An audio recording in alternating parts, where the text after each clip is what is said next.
The idea of the future self gets put off for the self of today.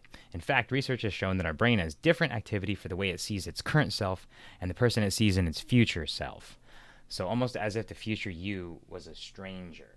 So to keep that in mind, what's important about that is that we often think about ourselves right now, and when we're thinking about our future self as a stranger, it's very hard to create the actions you want to create for that future self because you don't see yourself that way. The research is showing it that way. Let's go back to that research again. The research is showing that our brains have different activity. That means you literally see yourself as a different person in the morning or in the evening. You're different all of the time. So if you can start focusing more on the future self instead of the character you are right now, it's easier to create new characteristics for that.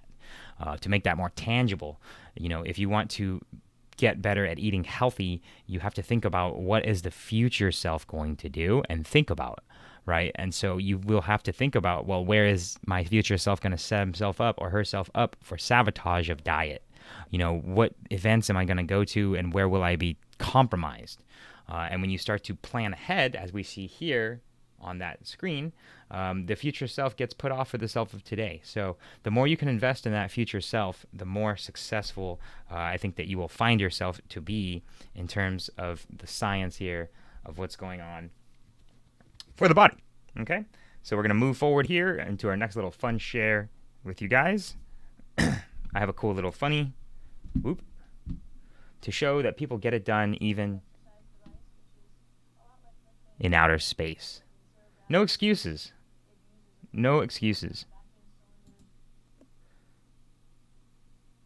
Oh, I would have so much fun on this thing. Leave a comment below if you've ever seen this before or if you think it would be fun to work out on these machines. I think it would be such a hoot. So I thought that was a neat little thing to share with you guys. Thank you for checking in today. This was going to be a short one just because I was behind and I wanted to make sure I got everybody. So we're going to go into the habit roll call real quick. Okay. So in the habit roll call, we're checking in. Who do we got here? Evelyn checked into her today's because I was late to the game. So thank you, Evelyn, for checking in. I'm going to give you one of these. Boom. Alrighty. And then let me get my face on here. All right. So, okay. Baron, eating was a 9 out of 10. Squats are back on 11 from yesterday. Boom. Am I reading the wrong one? This is so difficult to go through them all. Hang on. Here we go. Michael Wasserman, I took your advice and did my journaling right after my meditation. It worked great. Thanks for the helpful tip. Hey, we're in business. Thank you, Mike Wasserman, for checking in on that. Evelyn, thank you for checking in on today's post. I'm going to read that one tomorrow, I think, but I'm giving you credit anyway. I want you to know you're getting your credit. Baron, eating was 9 out of 10. Weighed in was 200 pounds. Squats were an 11 count. He checked in today for his 12 count. His weight is steadily going down still. Phenomenal. That's happening because he's checking in and tracking with us. Brandy, yoga session in last night and this morning. Building consistency. Thank you, Brandy. You've made it multiple days in a row now. Matt Bailey's back. Hour power walk and a round taper this morning. We'll do another hour tonight. Ooh, he's on fire, dude. Walked a little over an hour in the evening. Boom. He checked in twice. Matt's going hard. Matt is coming back in for personal training with me in one-on-one private sessions, so we're looking forward to that. Jonathan, lost my streak. Yesterday, my wrist felt weird. Back at it again with 75 day one. What a trooper. What a trooper. I can't believe he just wrote day one there. Oh, Jonathan, you're a true leader, man. I really appreciate you coming back, and even after missing your streak and breaking your streak, you're still here writing day one there. What accountability and responsibility you're taking to yourself. Big kudos to you. If I had a applause sound effect on my thing here, I would play it for you. But you know what? One for you right there. Iggy, got my 14 reps in this afternoon and looking ahead to what non-physical goals to set for the next round of habits. Ooh, boom, beautiful. Iggy, I want to talk about that. Non-physical goals to set for the next round of habits. I want everybody to think about that. I think that non-physical goals are a great start to accomplish goals, but in this world, everything inevitably becomes physical, right? You start in your head, you have ideas of like what's good and bad, food is good and bad. Those ideas take you down the road to either I can be obese or I could be in really great shape, but I still had to do physical things to make that happen, right? So when you're talking about forming a habit, you really want an action that you're taking. And if you want it to be mental, it could be a mental action. However, there needs to be a specific trigger for that action and a reward that shows you that you did it. And so it's harder when it's more intangible.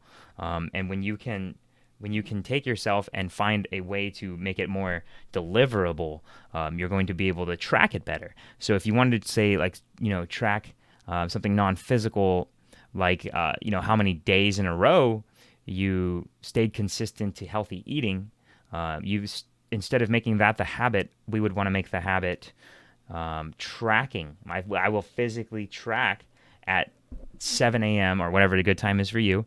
I will physically track here in the squad when I come in. I will physically track what that non-physical action is. So turn the non-physical actions into physical actions. And that is the piece that's missing for a lot of people who are trying to start a habit.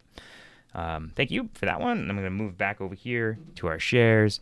Brandy, I've been meditating every morning for 10 to 20 minutes for 2 years now. Boom. Love it. Love it. Thank you, Brandy, for sharing that with us, showing that other people are doing it too. These are the feedbacks from the other day.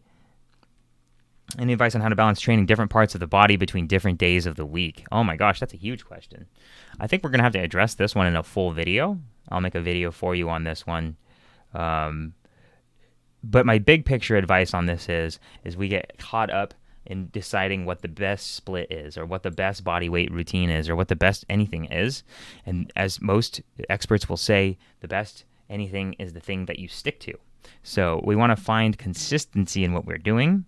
If you want to find balance in training different parts of the body between different days of the week, then you want to just ensure you're working out those muscle groups at least 2 times, preferably maybe even 3 if they're a lagging muscle group, and you want to do those muscle groups 2 to 3 times on some sort of rotation. So as long as you're hitting, let's say, your chest and back and your legs 2 to 3 times a week, and you're continually growing and progressing, you're going to make big improvements. And that's good balance. However, I think that's a big topic, so I want to really dive a little bit deeper into that one. Okay, and then also I think I have a couple more check-ins here from this morning that I just wanted to show since I was late. Oh, look at all these check-ins. Beautiful. Squats are 12 from yesterday. Eating was a 9 out of 10 from Baron. I'm going to reread these again tomorrow anyway, so I'm going to go fast on these ones. Apologies. I will give you all your credit, everybody. Got my stretches in, 37 kettlebell swings, 20 clean and lifts, 9 toe touches. Goodness gracious, Mrs. Evelyn, you were going crazy with how much stuff you're doing. Tried doing a one-legged deadlift last night. Wow, you're doing all kinds of stuff. You're going to start doing backflips. Love it. Regina, 5.3 miles and continuing healthy eating. Boom. Killing it. I'm going to reread these again tomorrow because this is a late start. So technically, this is tomorrow's check-in for a lot of people. Thank you so much, Regina. Thank you, Evelyn. Thank you, Baron. Thank you, Brandy, for being here already this morning. That's incredible of you guys. To follow from yesterday about my meditation habit, it has helped me to learn not to react to everything that has happened in my life. As a person with anxiety disorder, that has been a major accomplishment for me. When someone cuts me off in traffic or says something snarky or comments on my posts, I've learned to let more things go. This has made my life simpler and happier. Oh, dude, I got tingles just reading that. My body's like warmer now. That's so what it's about. That's so what it's about. And, typically when we react to people and we become reactive, we're also very, very, very reactive to ourselves. We're very reactive to how we do things, and then we criticize ourselves. We are our own worst judge. We are our own Judge Judy, right? And then Judge Judy in us kicks our booty. Right? So to reorient ourselves, meditation is a great way to not only practice self-forgiveness to others, practice forgiveness to others, but practice self-forgiveness as well. Because I have found with my clients and with people who are trying to lose weight and to try to get fit, most of those people sabotage themselves because they have a deep-seated self-hatred or self-loathing that they're not recognizing fully and allowing themselves to let go of. And when you can let go of self-hatred, you can find ways to grow and stop judging yourself. I hope that made sense. I think that's all my check-ins. Got my morning yoga session in again this morning. Thank you, Brandy, for checking. You're on 3 days in a row. Not feeling as much pain after work. She's what she's saying on that. I'll pop back over to that screen real quick. Oops. Let me zoom it back up. giving you your credit here. Got my night and morning session, yoga session in this morning, day 3. Not feeling as much pain after work. I just wanted people to see that for themselves because I want to show you that yoga is helpful for relieving pains. However, for some people, especially men who are a little more in limber, it's also helpful to get more blood flow in general to areas before you just start tugging and stretching on things, as per the instructional I made the other day about stretching. So if you are new to yoga and considering trying it, take it slow, don't overdo it, and consider adding strength training as a part of it as well, because the stronger your muscles are, the better they will be able to perform in stretched and relaxed spaces. It's not about being a brute or being an alpha person or a buff person. It's not about that. Strength is important because it's your vitality center. It is what carries you. If you're strong, male, female, trans, dog, cat, doesn't matter what you are. If you're stronger, you're going to perform better. Okay? That's today's stick to it. To get to it. Oh, I wonder if I got these fixed. Did I get these fixed? Did I do these yet? I did. You gotta stick to it to get to it. Work is play. You know work is play, baby. You know it. That's what we're doing here. And then the last one, I'm just going to have to send you off with it because I gotta. Your happiness comes first. I'm Trainer Steve. This has been another Stick to It Squad Momentum Morning. I really appreciate you being here with me. The one ghost that's left watching because I started late, but that's okay because I know you'll be here watching later, or now, I guess. So thank you for watching now.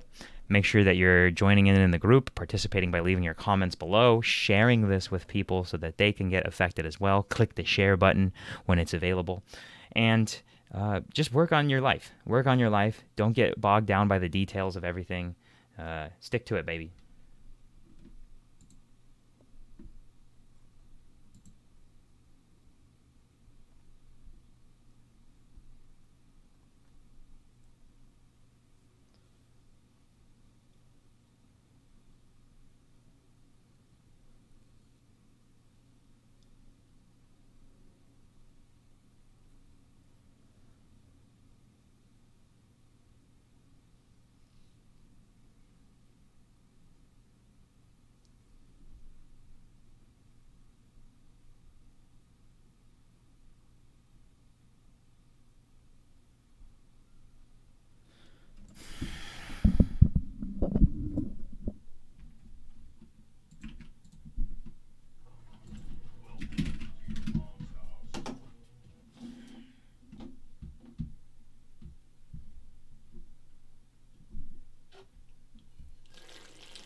Heuristic hazards.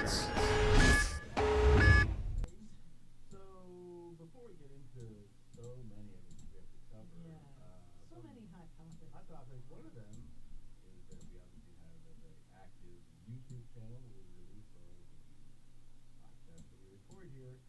And last night, miraculously, episode 557 disappeared. Yeah. When I last saw it, it had just a hair under 500,000 views. So I was like, oh, It did, it's a huh? good episode. People seem to like it. A lot of engagement in the comments.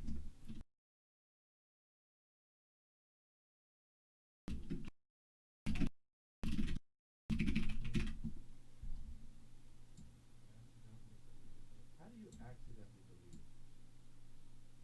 Because there was we upload the videos ahead of time. We schedule it so that if YouTube flags anything, we have time to address whatever they flag. Okay.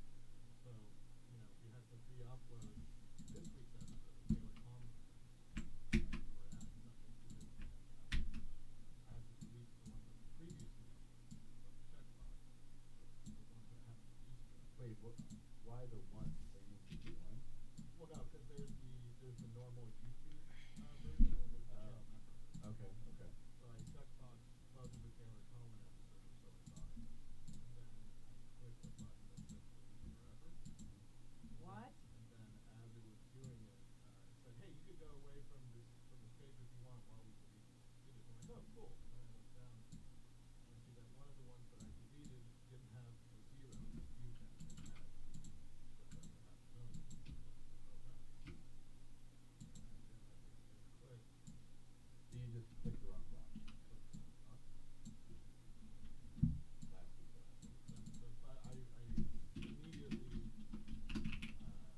I texted you, letting you know what happened, and before you came down on me, I do want to let you know that yesterday was one of the easiest of my days because of the anticipation of what's coming right now. Seriously? Does that make you feel good though, at least? That you're suffering? Actually, I didn't really have a thought about it. Honestly.